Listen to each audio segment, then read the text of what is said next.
Wao ndio wameshika hao Waislamu huko chini huko kina Shafii, kina nani hawa Mazinge, hawa kina Mbogo, nani hawa ni maamuma tu. Wale mabwana kule kina MBC, wale wakubwa wale mashehe wakubwa, hao ndio wana maamuzi ya Uislamu. Kwa hiyo Waislamu wanajidanganya tu, hawazi kutawala dunia hii, watazidi kutawaliwa milele. Sasa ukiangalia historia ya Waislamu utaona bayana kwamba Waislamu wakati wana nguvu ya kutawala dunia, sababu watawala sehemu kubwa ya dunia wakati ule. Hizi dola za Kiislamu ziliuana wao zenyewe kwa zenyewe. Kwa hiyo Waislamu kusema kwamba wataitawala dunia, lakini na wao wataishia kupigana sana baadaye. Kwa hiyo utaangalia katika historia Waislamu kwa wao wamepigana sana. Dola hii ya Kiislamu, dola hii ya Kiislamu. Sawa? Okay. Kwa maana leo watakiwa pamoja dunia nzima, watagombana. Tuko pamoja mpaka hapo Kwa hiyo picha nyingine inaonyesha bayana kwamba Waislamu walivyokuwa na nguvu duniani kwa wakati ule, sawa? Ingawa hawakuwa na nguvu katika dunia yote, katika sehemu ya dunia, wao kwa wao wakupatana. Okay. Walikuwa wanapigana wao kwa wao. Wow. Kwa maana leo wakianza kutawala dunia, wataisha kuumizana wao kwa wao. Okay. Kwa hiyo tamaa yao ni nzuri, lakini tamaa yao lazima uiangalie historia. Hata kama ni Muislamu mwenye akili timamu, aangalie historia. Hata hapa Waislamu kiangalia wapatani kabisa. Hata juzi umeenda mahakamani kuiondoa BAKWATA. Kwamba BAKWATA isiwe msimamizi wa nini? Wa Waislamu wote Tanzania. Kwa hiyo wao kwa wao hawapatani. Na Mungu anaruhusu ya mambo yatokee kwa sababu ili kuimarisha amani ya dunia. Uislamu unapokuwa unatawala, Mkristo na Myahudi au mtu ambaye si Muislamu anakuwa daraja la pili. Okay. Na unalipa kodi inaitwa jizya, yani kodi ya kulipa maisha yako. Ili sasa ulipe hiyo kodi ili uwe Muislamu. Sasa tuje hapa katika hoja ya mwisho ambayo tunimalizie. Dola ambalo itakuja kutawala dunia ni Roman Empire. Tena. Ndio. Okay. Ushahidi huko wa kihistoria, hata sasa tunaoongea mimi na wewe nao ushahidi. Kwani kwa sasa hivi ambaye ameshatawala dunia nani au bado tupo upande? Ambaye anatawala sasa hivi unapoongea. Roman Empire. Bado yeye mwenyewe, sio Marekani sasa. Marekani ni sehemu ya Roman Empire.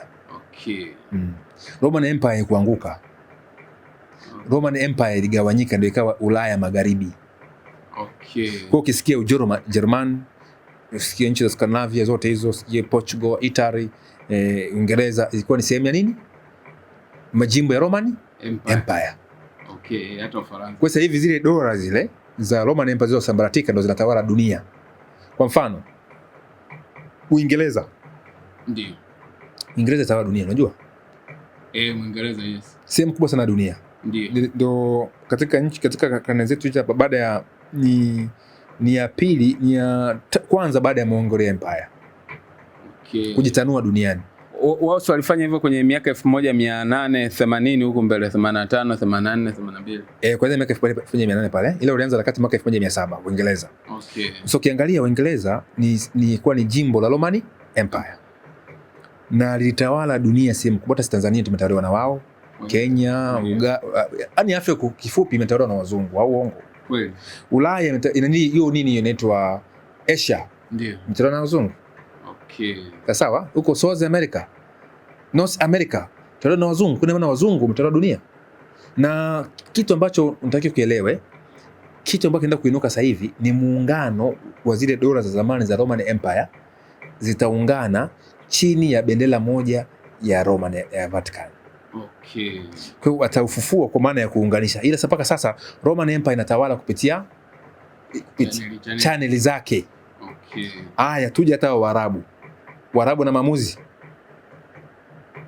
Si labda kuna nchi ambazo zinakuwa zinaongozwa Kiislamu, kwa hiyo wanakuwa na maamuzi yao. Kama ipi?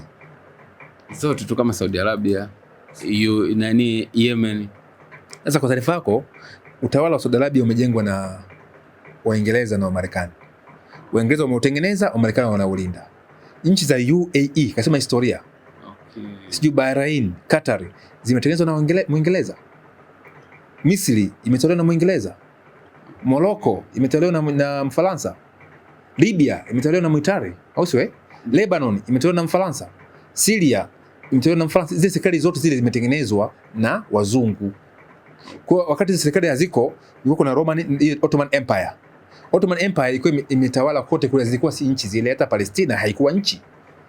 Ilikuwa ni jimbo la Ottoman Empire ambao walichukua katika jimbo, walinyang'anya dola moja inaitwa Byzantine Empire. Eastern Rome Empire. Sawa? Kuna maana hivyo baada ya Ottoman kuanguka ndio zile nchi nchi za leo ambazo ni nchi ndio zikatengenezwa na wazungu. Okay. Kuna maana maamuzi ya ndani ya Saudi Arabia yanatawaliwa na Washington, Marekani.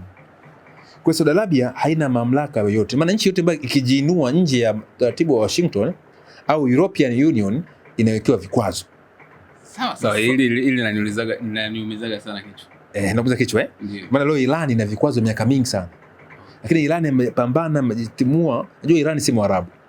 Okay. Je, pale ndani ya Iran kuna mchanganyiko, pale kuna kizazi tu Aryan. Pale Aryan kina ile hali ya uzungu pia pale kiko pale. Okay. Kile kizazi kina akili fulani cha tofauti, kina mchanganyiko wa mengi sana pale. Very strong people katika historia wa Iran hao, si Waarabu. Je, Mwarabu ana asili ya usaliti. Ndio. Mwarabu ni msaliti vibaya sana. Takanaye mtacheka atakusaliti tu kesho kutwa kwa sababu ya tumbo. Kwa hiyo Mwarabu akishahakikishiwa tumbo anakuwa msaliti. Ni kama hata Mwafrika mimi na wewe tu. Sasa kwa hiyo Waarabu ukimhakikishia tumbo basi anakusaliti. Ndio maana tuangalia leo Saudi Arabia amesaliti sana wa nchi za Kiarabu sana. Saudi Arabia. Saudi Arabia alisaliti Libya. Saudi Arabia amesaliti Iraq. Saudi Arabia amesaliti Syria. Zile nchi na utashangaa leo nailaumu NATO ikiwa Marekani kuimpiga Gaddafi. Lakini huwezi amini. Marekani kutuma ndege. Marekani tuliweka ile aircraft carrier kama hivyo mpekee pale Maduro na kufunga ile anga la nini? La Libya. Okay. Lakini aliyopeleka ndege ni Mfaransa, ni Muitaliano, ni Muingereza na Saudi Arabia, Katari pamoja na UAE. Okay. Na Misri.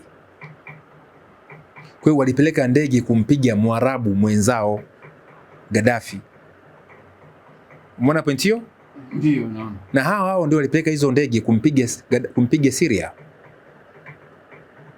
Kweli. Nao ndio walishirikiana kumpiga Saddam. Kwa Saddam kwenye moja kikao cha Waarabu alisema kwamba leo tuna entertain hawa magharibi. Ndio. Ila kuna siku moja tutaenda zamu kwa nini? Kwa zamu. Zamu kwa zamu. Lakini hakujua wenzake tayari wana mikataba mingi na zile nchi zimetengenezwa na wao jamaa na wamesaini mkataba na Saudi Arabia. Ukisikia ile petrodola ndio imeshikwa na Saudi Arabia. Yeye ndio aliingia mkataba mkubwa na Marekani wa kuuza mafuta kwa nini? Kwa dola. Na Marekani alimhakikishia kwamba wewe ndio utakuja kuwa mkubwa wa Waarabu hapa Mashariki ya nini? Ya Kati. Na sisi Waarabu tukua mkubwa wa Waislamu. Ndio maana leo Muislamu yeyote unaweza hija ni haki yako kwenda kwa mujibu wa kitabu cha Uislamu. Lakini Saudi Arabia inaweza kukufungia usende hija. Juzi imefungia juu nchi ngapi? Kama 7. Okay. Isiende wapi? Hija. Kwani afunge? Sababu Maka na Madina ni sehemu takatifu za Waislamu. Na kwa mujibu wa vitabu vyao ni sehemu ambayo inatakiwa zilindwe, kwanza siingie kafiri, mambo mengi yako pale na kadhalika. Alafu ziwe kwa ajili ya maslahi ya Waislamu. Lakini Saudi Arabia imehozi Maka na nini? Saudi Arabia. Kwa hiyo wanaweza wakakufungia usiende Saudi Arabia. Okay. Usiende pale Maka kuiji. Sema tayari usha control. Kweli. Wana power. Na afu wana uchumi, wana pesa nyingi. Lakini si ndio hivyo tena. Sasa lakini ni wasaliti wakubwa pale pamoja na UAE. Unaona Hao ni wasaliti wakubwa. Misri mwenyewe akiwemo. Ndio maana hawataki Uislamu mkali. Ni moja ya mkataba ambao umeingia na wale jamaa. Kwa hiyo Uislamu mkali usiruhusiwe kaa pale. Na ajabu leo utashangaa leo Waarabu wanaupiga vita Uislamu nini? Mkali. Lakini Uislamu mkali unaenda Marekani, unaenda Europe, unapata nafasi. Sasa juzi hata ile kiongozi wa UAE, shehe mmoja hivi. Ningekuta unaweka hata kwenye video hapo tukionyesha. Sawa. Anasema Waingereza, anawaambia wazungu, sisi hapa Qatar, nilikuwa nifikiri UAE, anasema atukubaliani na nifikiri Qatar, atukubaliana na Muslim Brotherhood. Atukubaliani na Uislamu wenye siasa kali. Lakini tunashangaa nyinyi mnawapokea. Unajua zile nchi za Kiarabu hata wa Palestina ziwapokei. Okay. Unajua Jordan iliyopokea sana wa Palestina miaka fulani kidogo wapindue. Usikile Black September mwaka 1973. Ni wa Palestina walikaa pale Jordan wakataa kupindua ile serikali ya kifalme. Okay. Maana Mpalestina walifukuzwa Jordan wakakimbia Lebanon. Wa Lebanon wakawapokea nini? Wapalestina. Wapalestina ndio wakapindua serikali ya Lebanon. Wakiwa miongoni mwa lile kundi la Hezbollah. Okay. Sawa eh? Yeah. Wakaunda kundi la nini? Hezbollah. Wakiwa pamoja na Wapalestina wakiwa mle ndani. Sawa eh? Ingawa ni la Kishia. Maana tushangaa Hezbollah na Hamas wanashikamana sana. Okay. Kwa maana ile nchi ya Lebanon ikapinduliwa. Zamani Wakristo walikuwa na nguvu pale Lebanon, wao kitawala Lebanon. Okay. Sasa maana leo Waarabu wanakataa kuwapokea, hata Misri ikataa kuwapokea Wapalestina juzi. Ikaweka mpaka, ikaweka geti la mpaka pale. Sababu wanasema wao jamaa wakiingia wanaanzisha ile, wanaamsha ile movement ya Islamic power kwenda kufanya mapinduzi. Okay. Tuko pamoja paka hapo eh? Sasa kwa hiyo ndio maana magharibi, Marekani, kuna Saudi Arabia ni watchful eye ya Waarabu pamoja na Qatar na UAE, kwamba wale wote ambao wanakuwa na siasa kali wachukuliwe nini? Hatua. Ndio maana yule Morsi alishinda pale urais Misri. Okay. Akatawala muda mchache akapinduliwa na huyu nani rais wa sasa hivi. Okay. Wa Misri akampindua. Na kule mkuu wa majeshi yule. Ndiyo. Na kamtia ndani mpaka Morsi akafia gerezani. Sababu Morsi alikuwa anataka aifanye Misri kuwa taifa la Kiislamu. Alafu Israeli awe adui, lakini aliumizwa vibaya sana. Kwa hiyo mpaka hapo swali lako mbona unasema kwamba unajitawala? Kwa akili timamu ulionayo wewe, utasema unajitawala au? Kuna shida kidogo. Kuna shida au kuna unajitawala? Kuna shida. Taifa ambalo linajitawala lenyewe ni Iran. Okay. Hao ndio na maamuzi yao wenyewe. Ndio hicho kitu ambacho Iran kishokutwa imewindwa miaka 40. Ndio. Na nasikitika sana Iran inaenda kuangushwa. Ingawa kuna watu wenye serikali wako upande wa Iran, jambo jema, wakiamini Iran itaenda kushinda nini? Vita. Ila kuna mpango blaza toka zama za kina Henry Kissinger miaka ya 70 na kitu kule. Ilishapangwa namna gani ya kuifanya Middle East wanaoitaka wao. Kwa Saudi Arabia leo ni mjenzi huyu mkuu, huyu mwanamfalme anaitwa MBS Mohammed Salman. Huyu amesomeshwa magharibi. Alikuwa ni mlevi sana huyu prince wa Saudi Arabia, mlevi mno. Kwa hiyo wakamchukua wakamfanya kuwa nini? Principal. Okay. Ni kizazi kile cha kifalme. Yule jamaa ni mtu wa kula bata, wasio wanasema. Okay. Kwa hiyo anataka Saudi Arabia ile kama ya kimagharibi. Ndio maana leo tunashangaa wanawake anawaruhusu waendeshe nini? Gari. Sheria zinatakia heri ya Christmas. Waendeshe gari. Sasa hivi wameka madisco, wanaita wasanii kutoka Marekani wanafanya disco. Zamani alianza disco la wanaume kwa wanaume, wanawake kwa nini? Kwa wanawake. Ila sasa hivi leo wanawake wa Saudi Arabia na wanaume wa Saudi Arabia wanaka disco wote. Alafu na disco mle ndani unaweza kuvaa vimini, kufanya vitu unavyotaka. Na mruhusu kuita pombe lakini katika mazingira fulani. Unaona? Kwa mambo watajuzi sema nguruwe zimesharuhusiwa, akapiga kelele kama si kweli, lakini kila kitu kiko tu bayana. Na sasa hivi wanajenga bonge la mji. Yaani ambayo tazidi Dubai kwa ubora. Okay. Hilo jiji linakuwa ni jiji lenye starehe zote duniani. Sitakuwa ziko pale. Visa zote utaoshoga huko. Maana leo shoga ndio umeiko katika sehemu ya starehe. Kati moja ya dhambi kubwa sana. Kitu kibaya sana huyo shoga. Sasa kwa hiyo ukianza nchi wanataka waiboreshe Saudi Arabia katika mipango katika Mashariki ya Kati, katika utaratibu ambao wanataka nini? Wao. Magharibi wao. Kuendana na New World Order. Okay.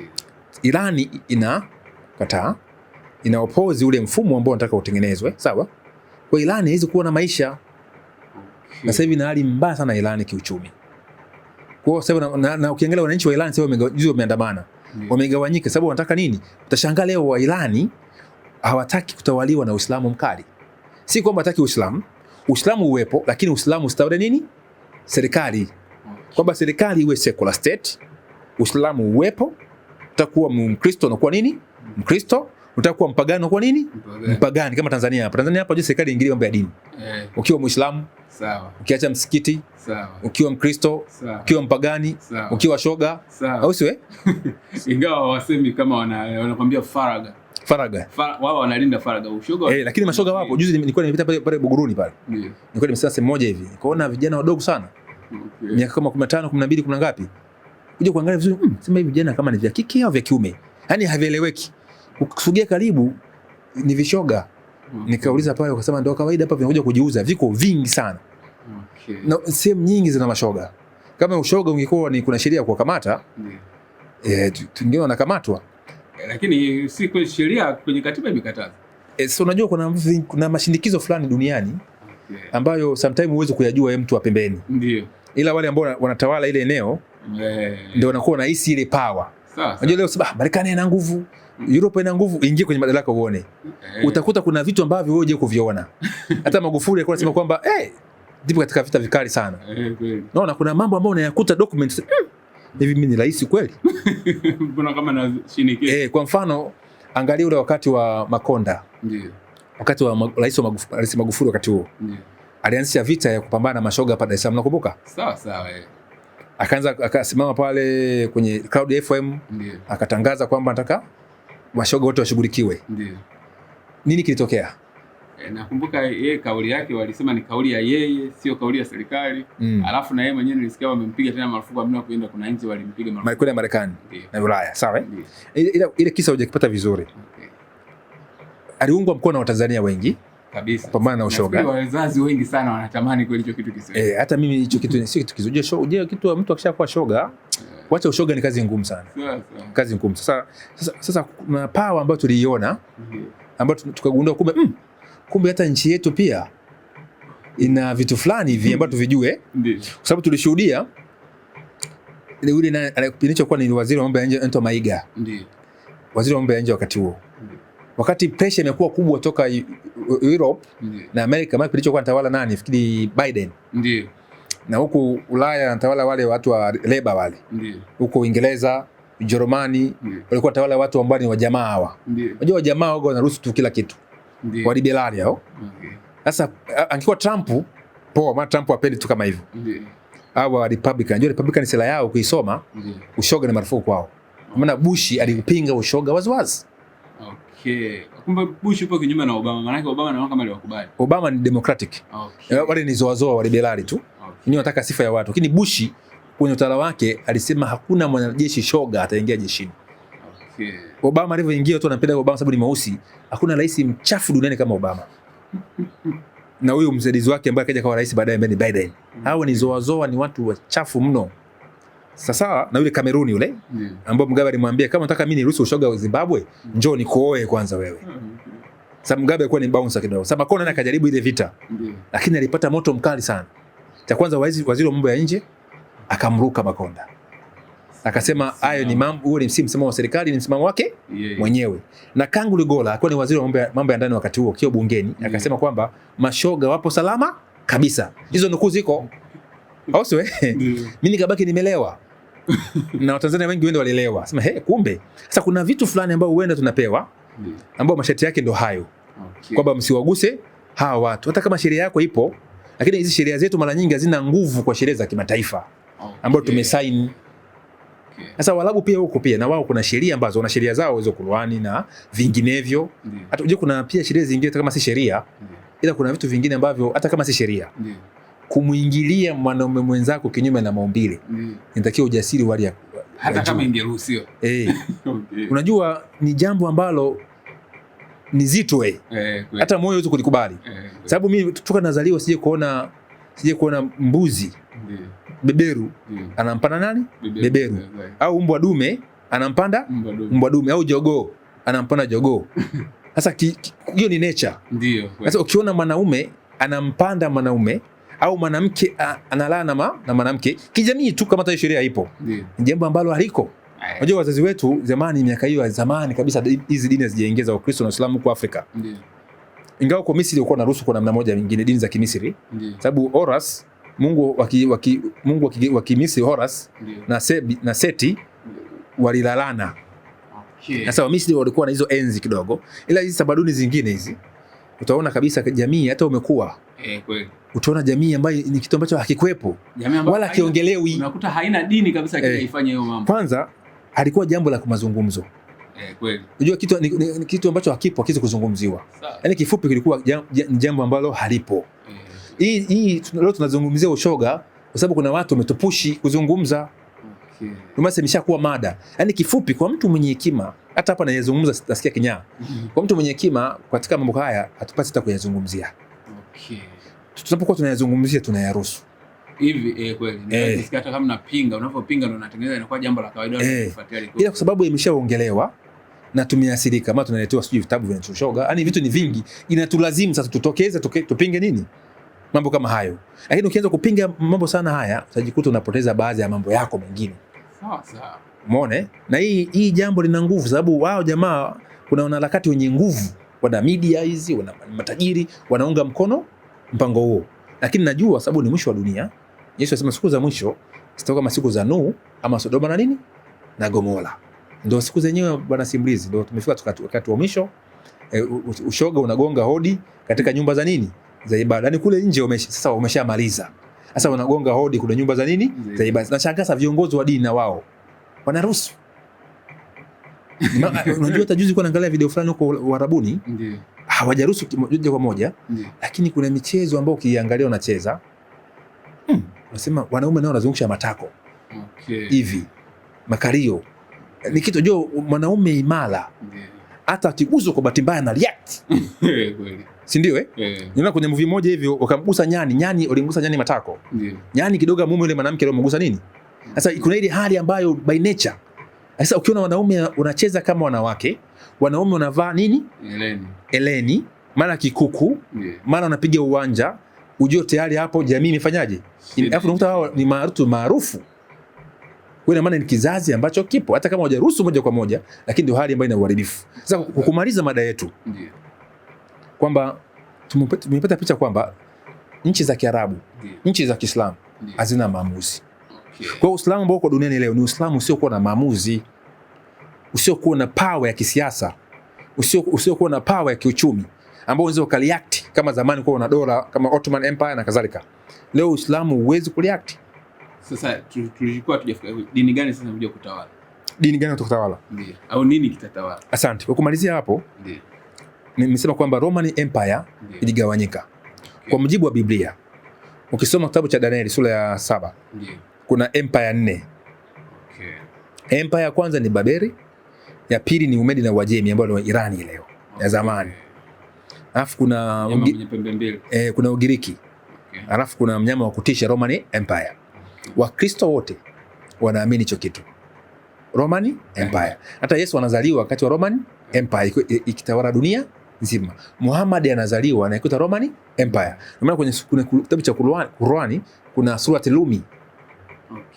Kwa nini kuna sababu? Ina maana kuna kitu kipo tayari, sasa unakielezea. Kwa Roman Empire imegawanyika, lakini imegawanyika ile power yake imekusanywa na kanisa. Ndio ikazaliwa kanisa la Katoliki pale katika mji wa Roma chini ya mfalme Konstantino, ndio akasukuma ile mila ya Roman Empire, utaratibu wa Roman Empire, sheria za Roman Empire na kila kitu, hata hii mahakama ya ICC hii Roma status, hii ni mahakama ya Roma inaitwa wakati mwingine. Kwa ina maana njia zote zinarudi wapi? Roma. Maana leo papa ni kama kaisari wa kisasa wa dunia ya leo, na hakuna entity duniani inayoheshimika kama Vatican, kama kiti cha papa. Papa akija Tanzania hapa utaona vurugu, unaweza kupata likizo siku 3. Hapo walikuja hapo Kenya, ufanyakazi wa serikali ukapewa likizo. Ulinzi ulikuwa ni mkubwa sana, na media zote duniani zikaja wapi? Hapo. Kwa nini Roman Empire inatawala? Na si kwamba itakuja kutawala, niweza kusema kwamba inaongezeka nguvu mpaka sasa inatawala yenyewe. Wewe ukiwa darasani ulijifunza hesabu namba za Kirumi, uongo? Ndio kweli. Sasa ili utawale dunia, cha kwanza lazima ushike mfumo wa elimu. Mfumo wa nini? Elimu. Hata hao Waislamu wote, Waarabu wanasoma shule za makanisa wengi. Ufuatilie hata marais wengi duniani. Hata huyo rais, huyo mfalme wa Saudi Arabia, huyo prince amesomea shule za wazungu. Kwa mfano tu kuna idea ya kuwa na mashule mengi ilianzishwa na mtu anaitwa Loyola. Ignatius Loyola mwaka 1534. Ndio alikuja na idea kwamba ili Roma iendelee kutawala lazima washike mfumo wa elimu. Alafu lazima pia washike uchumi. Kwa hiyo wakakosa wanaingia ndani kwa siri kutawala serikali za nini za dunia. Kwa hiyo hao Jesuit, ndio kusema takwimu hapo. Jesuit duniani na takwimu hapa, wana shule katika Jesuit Global Network of School, una zaidi ya shule 2500. Hilo ni shirika la nini? Jesuit tu. Wale walinzi. Jesuit hao. Okay. Taasisi ya jeshi ambayo ni kama usalama wa Roma. Hao wana power sana ya kururu dunia. Wana shule 2500. Hapo ni primary pamoja na secondary. Alafu wana college 100 na vyuo vikuu 189. Okay. Alafu kwa Marekani tu wana vyuo 27. Hata Trump amesema kuna chuo chao. Okay. Kwa wanahakikisha mtawala yoyote, sawa, anapitia katika chuo. Sure. Unajua mwalimu ana nguvu ya kwa mtoto. Ndio. Uwezo kumpiga ukiona mwalimu wako, hata kama wewe ni una mamvi, ukimwona mwalimu wako wa zamani, sawa, utampa heshima. Ndio. Sasa Jesuit hao ni zaidi ya mwalimu wa kawaida. Wao wana control mind, sababu pia ni viongozi wa kidini. Wana power. Ndio maana ukiingiza mtu serikalini kule unatoa na control. Sasa hiyo ni Jesuit tu. Ndio. Sasa kanisa kama kanisa Katoliki lina shule 225 duniani. Okay. Hizo ni shule tu. Sawa? Alafu na college na vyuo vikuu 1350. Taasisi ya kidini inayofuata hiyo taasisi ni Anglican. Wana shule tu 50,000. Okay. Alafu na vyuo ni 100 tu. Sasa niambie, hiyo ni taasisi ambayo huwezi kuiepuka kielimu. Kuna issue ya afya. Jambo la pili utakushika dunia, shika afya. Okay. Pale Vatican kuna pharmacy kubwa dunia nzima. Na wakati hao Jesuit wameingia mambo ya madawa ya. Okay. Wana control mashirika makubwa ya afya. Sawa? So mfumo hii dunia, usipenda shule utaenda kutibiwa. Sawa. Sasa kwenye tiba wameshika wao. Huu mfumo wa hospitali unaozoea duniani umetoka kwao. Si zamani uko ukiugua unapata kidawa fulani cha bibi na kuweka chochote, sijui ukiwa una ugonjwa gani. Lakini leo utaenda hospitali utaka nini? Ustake. Na hii hapo bwana Simrizi, si hapa tunazia hospitali zetu hapa za secular na za private. Lakini zinaangaliwa na shirika la afya duniani. Okay. WHO. Tulipata COVID-19. Ndio. Tulipigwa marufuku tusitumie dawa nini? Ya mitishamba, unakumbuka? Sawa. Nchi zote ambazo zilitumia dawa nje ya utaratibu wa WHO zilikuwa vikwazo. Ni Magufuli tu Mungu alimsaidia akasimama imara. Tukampoteza rais, tulimpoteza kwa namna gani sijui, ushahidi nini kilimuua. Kama alikufa kwa afya kawaida tu basi tunapokea. Lakini najua ukipambana na hizo system ni rahisi kuondoka mapema. Sasa ukiangalia hao, nimesema kushika elimu na mfumo wote ya kielimu dunia nzima inasimamiwa na shirika la elimu na nini? La Umoja wa Mataifa. Na sehemu ambayo ina produce mfumo wa kielimu inaitwa Lucis Trust. Lucis Trust ilikuwa ni shirika ambalo limetengenezwa na mtu anaitwa Harris Berry. Harris Berry alikuwa ni mchawi. Okay. Shirika lake likaitwa Lucifer Trust. Sasa Wakristo wakapiga kelele na Waislamu, ile Lucifer ikaondolewa ikaandikwa Lucis. Okay. Lakini ndani kwa ndani Lucifer Trust. Sasa hao nitakuja nikueleza kitu kimoja. Hapo ni elimu inatolewa na Umoja wa Mataifa. Afya unakuwa na kituo cha afya, lakini una sera zake ni za Umoja wa Mataifa. Kingine ni masuala ya uchumi. Okay. Una pesa zako leo uchapishi kwa hapa kwako. Unachapishwa kwa riba. Yaani wewe una pesa unachapishwa kwa nini? Kwa riba. Na ukiona nchi yote na central bank, benki kuu, ujue na kontroliwa na benki kuu ya dunia. Sawa. Kwa hiyo mifumo yote inatengenezwa kulinki na wao. Hapa nimekuambia masuala ya fedha, masuala ya afya na masuala nini? Ya elimu. Acha mambo ya kidini. Tuchukue tu mambo mangapi? Haya matatu. Ukiwa rais bwana Simrizi leo, unaweza kulaumu rais hapo unaona kwa laumu, lakini ukiwa rais masuala ya kiuchumi, masuala ya afya, masuala ya elimu itakubana. Okay. Sasa paka hapo maana leo wanaua vipaji vya watoto wetu. Tumepangiwa elimu ya vidato. Elimu ya vidato ina kubrainwash, inaondoa ile elimu ya asili ya kipaji ndani yako, ambacho mzazi unatakiwa wewe mwalimu wa kwanza wa mtoto wako kujua kipaji cha mtoto. Lakini leo tunampa mwalimu wa shuleni, tunampa mtoto wetu miaka 7 tunampa mwalimu. Na leo tumekuwa busy sana. Mtoto wa miaka 2 tu unampeleka nursery, anatawazwa. Kwa akili yote inahamia kwa mwalimu. Sasa yule mwalimu akiwa ndani ya mfumo ule, una mtoto. Maana tunazalisha mashoga. Okay. Mtoto unatakiwa kae naye miaka 7 kama mzazi. Ujue kipaji chake. Kile kipaji ndio elimu tosha ambayo Mungu amempa. Mfano tu, leo kuna watu ambao unakuta babu yake alikuwa ni mvuvi. Ndio. Na anakuwa nani? Mvuvi. Unakuta ni mtu ambaye ajenda kidato lakini ni mvuvi hodari. Ndiyo. Na pia jiulize, mwalimu wa kwanza alifundishwa na nani? So utagundua mwalimu wa kwanza alikuwa ni mzazi. Sawa? Pointi leo, kuna zamani unakuta kuna watu ambao wanagundua vyuma. Nani wafundisha? Majembe, nani wafundisha? Sasa kuna zile elimu za asili. Sasa hao jamaa wanafanya hivi, wana control elimu. Mtoto mdogo darasa la 3 ana madaftari 17. Kana someshwa, na sasa hivi imekuja mambo ya Google, imekuja mambo ya artificial intelligence, walimu wetu na Google ni balaa tu. Kwa hiyo tunachukua mawazo yaliyotengenezwa, tunawapa watoto wetu. Wakitoka hapa kutembea na vyeti. Sababu ni elimu ambayo inamfanya mtu kuwa mtumwa wa serikali, kuwa mtumwa wa mfumo wa New World Order. Si mfumo wa kujitegemea, elimu ya kujitegemea. Elimu ya kujitegemea ni elimu ya kipaji. Ufundi, sijui ushonaji, yani mambo kama hayo na kadhalika. Sasa jamaa wameshika kila kitu. Sasa tuje hapa kumaliza. Ndiyo.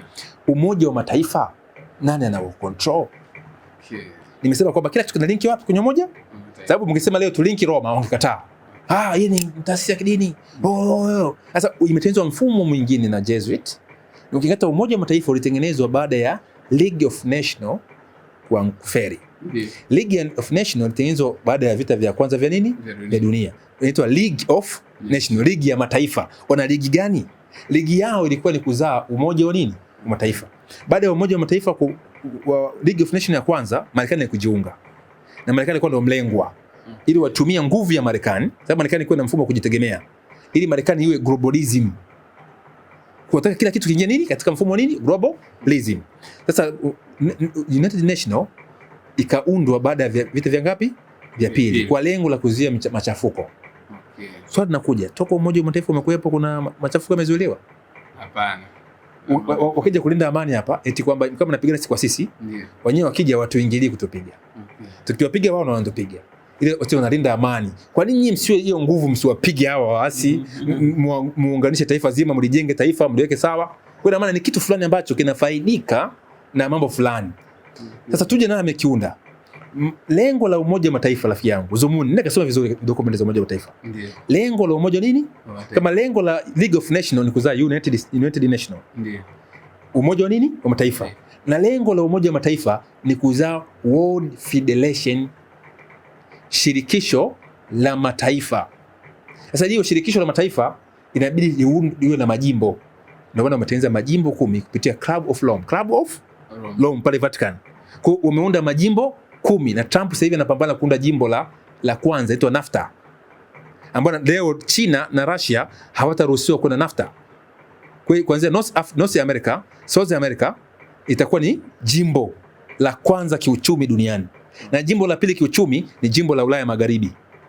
Na jimbo la tatu kiuchumi ni Japan peke yake.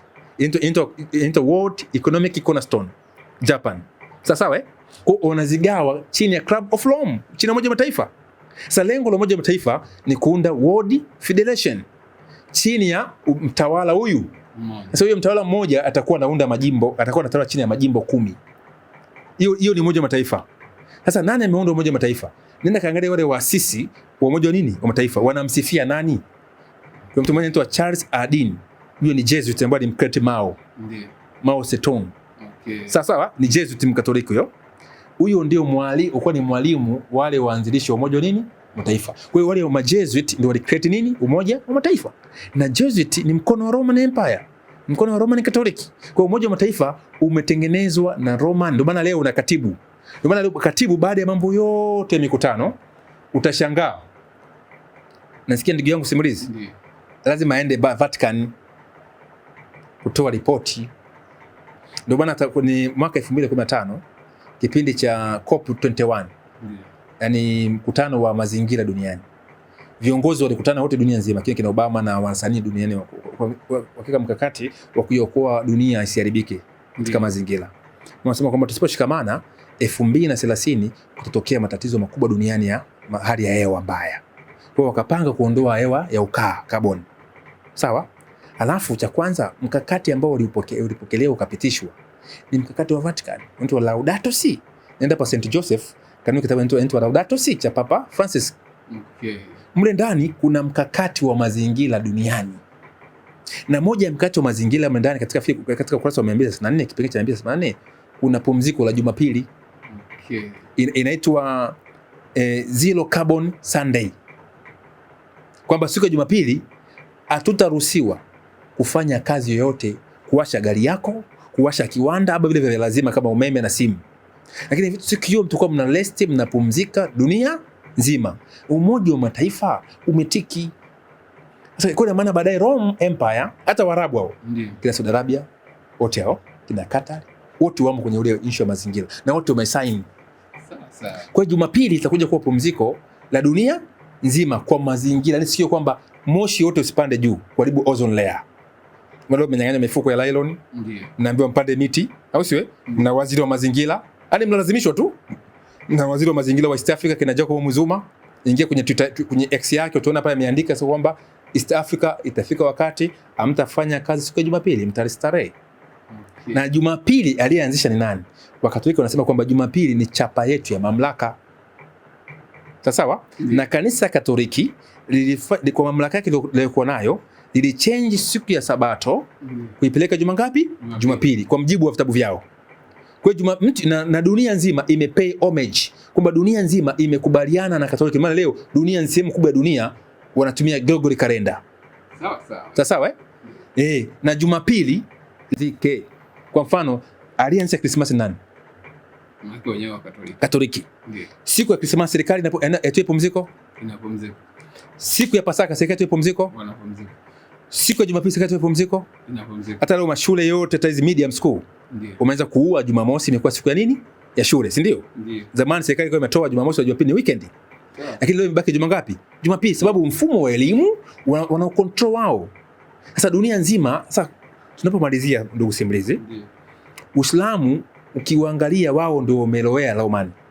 Sawa? Wao ndio wameshika hao Waislamu huko chini huko kina Shafii, kina nani hawa Mazinge, hawa kina Mbogo, nani hawa ni maamuma tu. Hawa hawana maamuzi, wana athari yoyote. Wale mabwana kule kina MBC, viongozi wa kule Qatar, UAE, kule Misri, Uturuki, wale wakubwa wale mashehe wakubwa kwenye chuo cha Riadha Misri kile ambacho kitengenezwa na hawa Fatimidi hawa.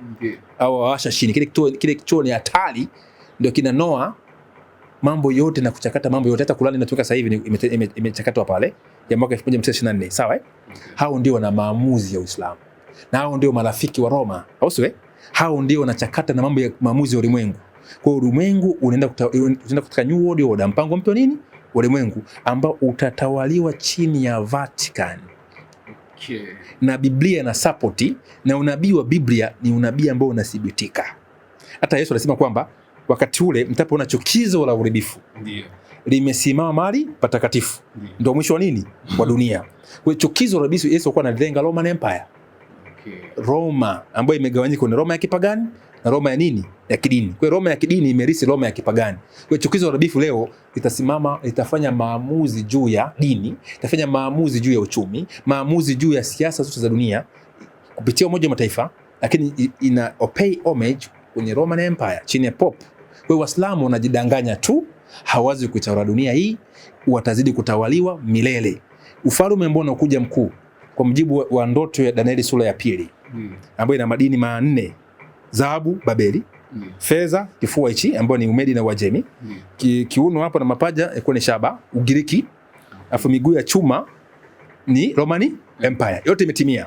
Afu chini dole 10 vile ni dongo na chuma, kwamba ni dunia ambayo imegawanyika. Kwa hiyo watajaribu kuchangamana kuishikamanisha Roman hiyo ili utawala wa chuma utawale, lakini wakati wako busy kuunganisha Roman Empire na itatawala kwa muda mchache, ndipo tokea jiwe ambalo limechongwa bila kazi ya mikono ya mwanadamu ndio litaipiga ile sanamu, na ile jiwe ni utawala wa Kristo. Hilo ndio jiwe lililo hai. Ndio kwa mwisho wa picha Mungu wa mbinguni atausimamisha ufalme wake usioangamizwa. Kwa hiyo baada ili ufalme wa Mungu uje, lazima Roman Empire ifanyeje? Itawale kwanza kwa nguvu zote, ndipo ufalme wa Mungu utafanyaje? Utakuja. Sasa Uislamu unapitia wapi hapo? Mission ya Uislamu imeshamalizika baada ya Ottoman kuanguka mwaka 1922. Ilikuwa ndo mission ya Uislamu imekufa duniani. Kwa hiyo Waislamu hawatakuja kuwa na dola lolote. Watajaribu kuwa na ISIS, nini hizo Boko Haram na vingine, watajaribu tu, lakini hawataweza kusimamisha dola la Kiislamu. Ile Islamic Caliphate haiwezi kuja, itajaribu lakini haiwezi kuja. Inaishia hapa.